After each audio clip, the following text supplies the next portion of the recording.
Assalamualaikum warahmatullahi wabarakatuh. Salam dan bahagia selalu. Bapak Ibu yang kami muliakan, prinsip pendidikan yang memerdekakan itu adalah pendidikan yang menitik beratkan pada perubahan secara menyeluruh lahir maupun batin. Hal ini didasarkan pada dua kodrat, yaitu kodrat alam, apa itu lahiriah sang anak, dan kodrat zaman, di mana pada masa, waktu, dan keadaan siswa atau anak murid individu itu belajar.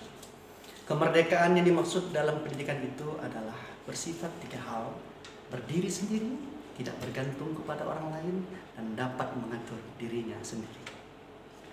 Bapak Ibu, dalam memerdekakan pendidikan, yang penting adalah bagaimana mengolah rasa, mengolah hati, dan raga dan karsa secara seimbang, sehingga memunculkan budi pekerti yang baik.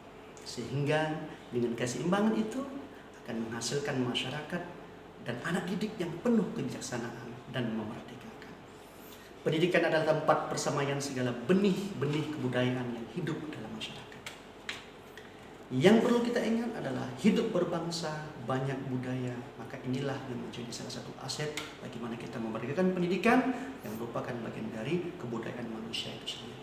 Pendidikan menjadi sebuah pondasi awal bagi pembentukan peradaban bangsa. Filsafat dari pendidikan adalah restorasi atau perubahan.